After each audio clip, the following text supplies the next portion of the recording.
Hello folks, this is your favorite sorcerer, Aurelius Sopax, with a video that contains very important tips, tools, and information that you'll be able to use to not just improve your magical practice, but also to thrive and survive better all around in every area of your life. Now, if you're just coming across this video and you're wondering who that is, my name is Frank White, Aurelius Sopax. I am among other things, master magician. I'm now, as I'm doing this video, in February 2024, 39 years old. My training in the occult arts and the esoteric arts and its various disciplines began in the year 1998 when I was 13 years old. And it's been part of my life ever since then. I had many teachers. I've been initiated into many different currents. And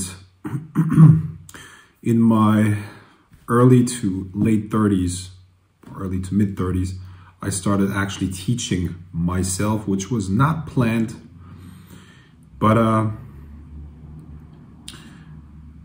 it turned out that a lot of people can actually benefit from the insights and the teachings that I have to share. And this is all stuff that I learned along the way. Outside of that, I am an academic, scholar, and businessman / investor.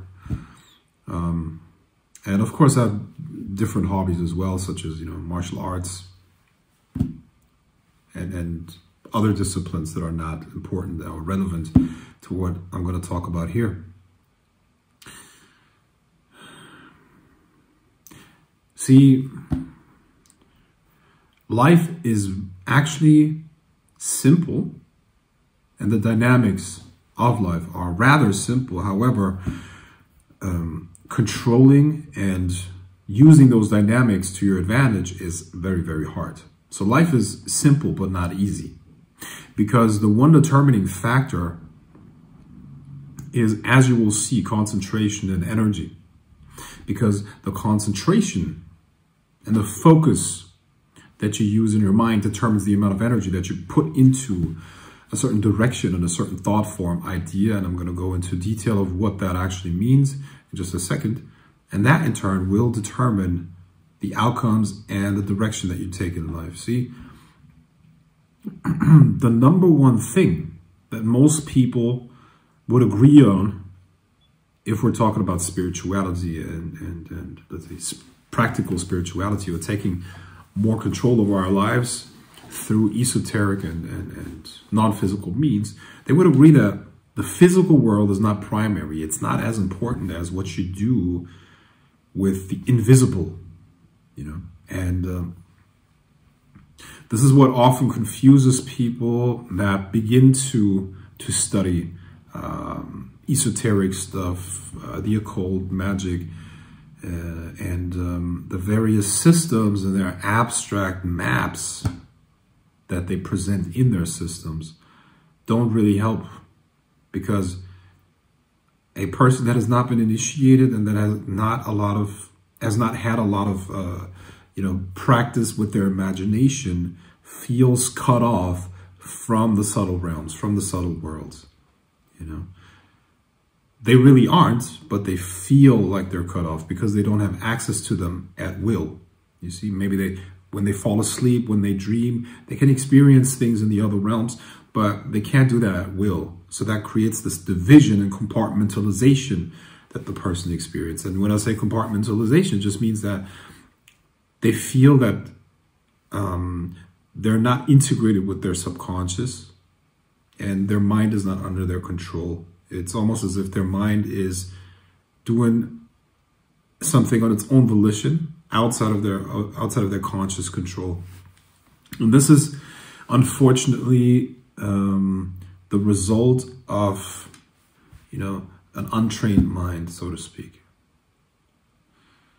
So the number one thing that we have to understand is that physical matter and physical reality is the last layer of reality, because reality consists of multiple layers, and all other layers in the physical are more subtle, and they result and permeate and also condense into the physical realities that we experience with our physical senses. Imagine a person having the idea, a thought form, which is subtle energy, but it's real. It's just as real as a physical chair. It's just less subtle. And the person that has the idea of creating a chair, whether that's self-created or not, is not important. But then what they begin to do is they start planning it out, which is energy pushed or moved into the direction of the chair.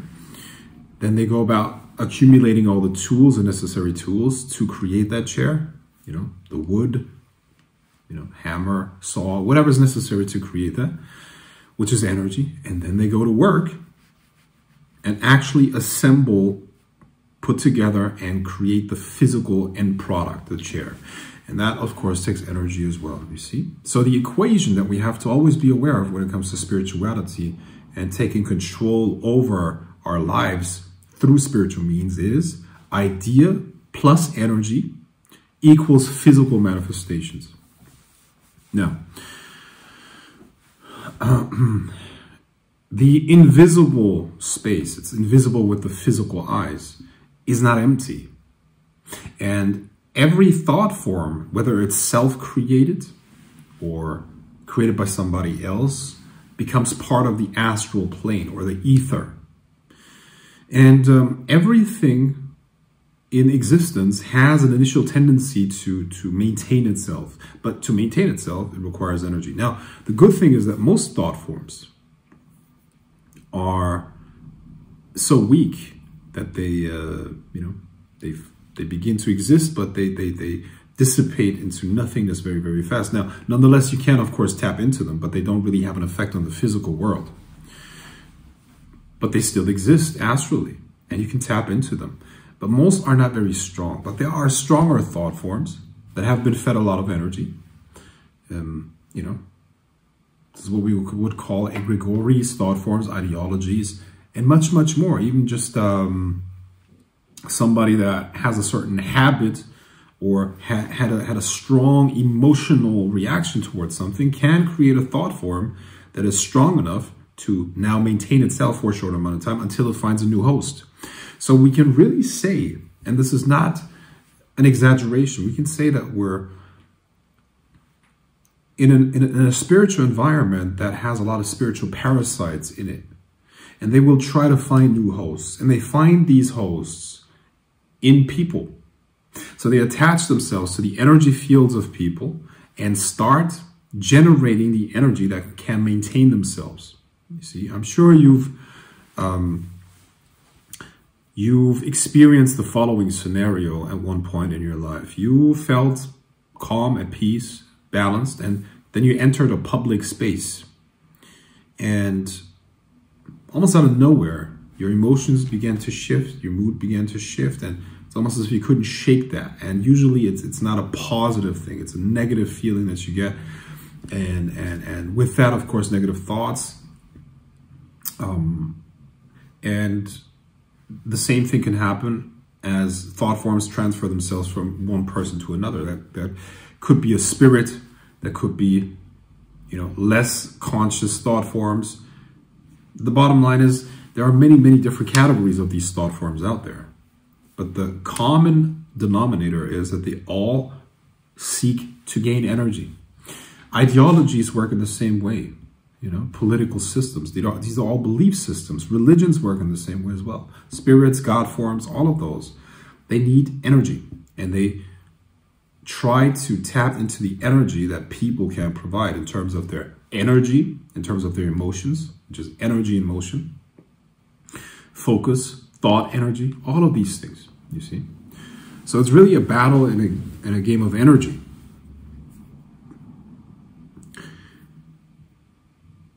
Have you ever wondered why a lot of magicians, are not necessarily the most admirable people that you would find out there, right? I mean, you could argue that if somebody studies and masters communication with the forces that rule this universe, there should be something good that comes out of that, right? Now, let me tell you, yes, there are actual magicians out there that are very powerful, that are completely unknown, that are in the highest echelons of society, and anyone that you can name in the highest echelons of society that is known for being into the occult is not at the highest level. I'm not saying that they're not into the occult, right? But the bottom line is, yes, there are people who actually know the secrets, they know how to use this, and they get good results, right? But more often, you will actually find the complete opposite of this type. Those will be people that are essentially connected to energies that they can't control. You see? Now, what I mean by controlling these energies, any energy that you interact with interacts with your aura, and your aura is responsible for your inner experience of life in general. This aura is constantly in contact with different thought forms and different realities, and actually will determine then what you draw into your life. Simple example, how do you change your life? How do you create the future that you want? How do you manifest the things that you want in your life? You need to decide upon what that would be. You need to stay in touch with that through your concentration, through your through your focus, and you need to stay focused on it until it affects your inner experience to the point where you feel it is already real. Now, through that process, you have given it energy. You have condensed it to an extent. And when you do that long enough and often enough, it will actually come into your life. You will magnetize it, so to speak. This is how reality works. It really is like that.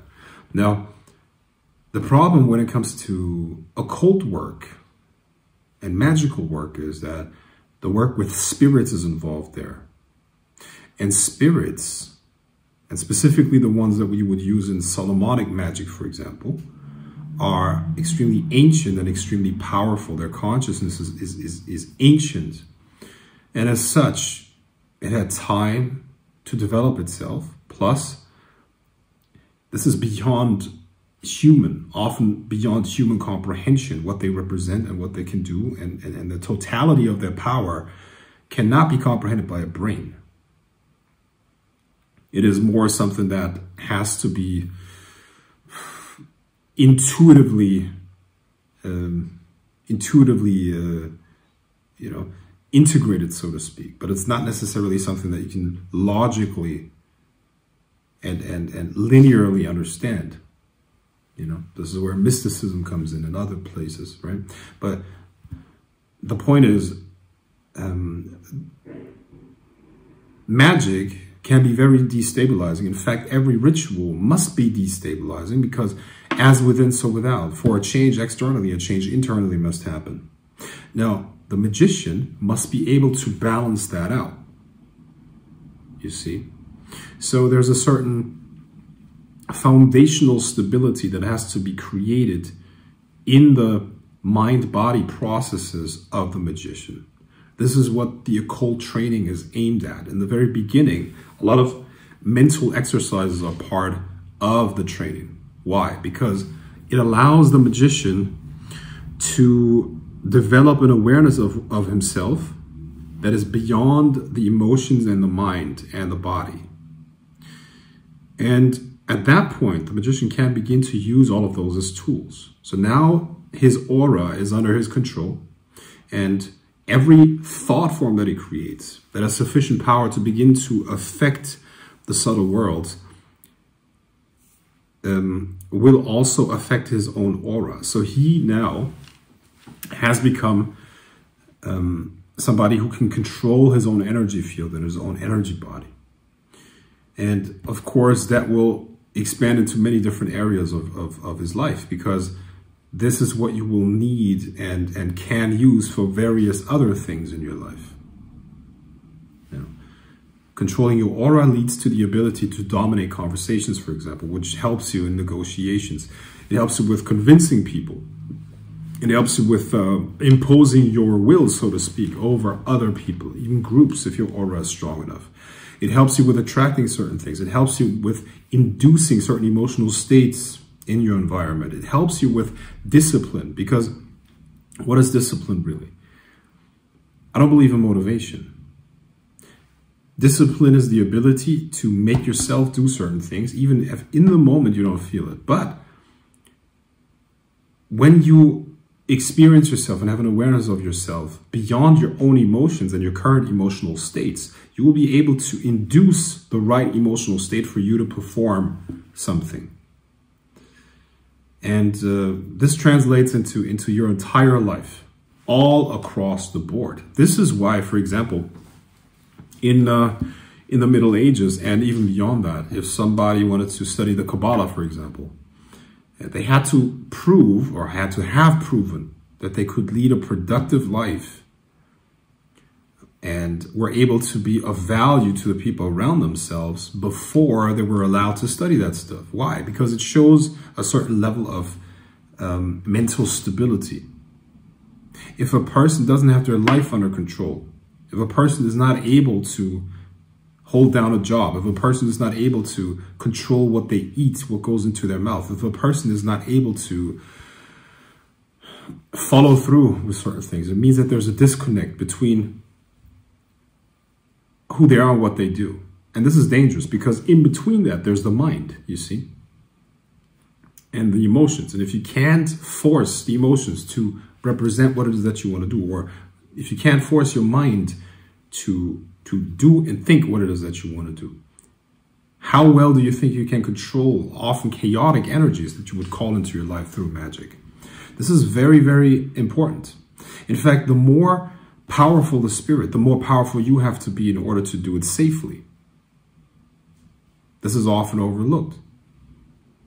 Unfortunately, rather irresponsible people in recent years decided that it is okay to just throw the most volatile energies at complete beginners. This is not only dangerous, it is simply vicious. It is evil. It is like throwing a gold bar at an ant. You know what's going to happen. You know what's going to happen. And if you do that anyways, all I can suspect is that it has to be intentional, right? Sink or swim. Now, we're not birds. We're not going to throw the younglings out of the nest, right? That's not how this works. You got to feed people what they can digest. You got to give people what they're able to handle. This is responsible. And as a teacher, you have a responsibility, of course. Like, duh. Otherwise, you have no business teaching other people if you are not aware of the dangers that come with it and are just reckless with exposing people to danger. Oh, they're adults, right? Now, if I'm a martial artist, if I'm a martial arts teacher, and somebody walks into my class who's 18 years old, of course, I'm still responsible for their safety. I'm not going to tell them to do the most crazy. I'm not going to let them spar with a fucking killer that could fucking, break their neck. I'm not going to do that. That's irresponsible, you see? And in a very similar manner, you have to be careful about how you teach magic as well. But back to my point here. The most important thing that you develop in your occult journey in the very beginning is you need to be able to get your aura under control. When your mind is not doing what you want it to do, if your emotions are not where you want them to be, understand that there is another thought form that has hijacked your energy field and is now feeding off of that. And it will use all weaknesses that are there. You know, any trauma that you had in your life represents a hole in your aura, believe it or not. And that gives certain spirits access, and they will use that. So healing of the energy is also very important. Banishing rituals are very important because that heals the aura, strengthens it, right? You also need to work on your subconscious. You need to release energy blocks because that strengthens the system. And the number one thing is you need to strengthen your concentration and the ability to meditate, because both of those allow you to perceive and develop an awareness that is beyond your thoughts and your emotions. Extremely important, extremely important. And from that point, you can then begin to move the system into the direction that you want through concentration on a new idea, you see. This spiritual mental universe has an infinite amount of different probabilities and thought forms available for you. And for whatever your goal, there's an infinite number of reasons why you will not accomplish it. And there's only one reason why you will accomplish it, because you have chosen to accomplish it and you keep focusing on the end result. And as you keep affirming that, and as you stay focused on that outcome, the reasons for it will appear and the opportunities will appear, and everything else that you need along the way is going to appear. So my message in this video is really for you to consider and to think about how well you're able to control the system that is your mind and your thoughts and emotions. They're all part of the same thing, so to speak. You cannot get strong enough with that. Next time your mind runs on autopilot, catch it. Next time you scroll through social media and then something catches your attention and then it keeps bugging you, so to speak. It keeps messing with your state of consciousness and state of mind, state of emotions. You need to catch that, and you need to force your mind, which is your slave. Your mind and your emotions are your slave. They're your tools. Your mind must be your slave, not your master. And when you master your own mind, you have mastered the tool to create the life of your dreams. And it's also the tool that you will use to do magic, of course. So you must bring it under control. Master your mind and work on that every single day. And you will benefit from that in every single area of your life. I promise you that. Okay? Now, this is my message for today. Hopefully you got something out of this, and I talk to you soon. Bye-bye.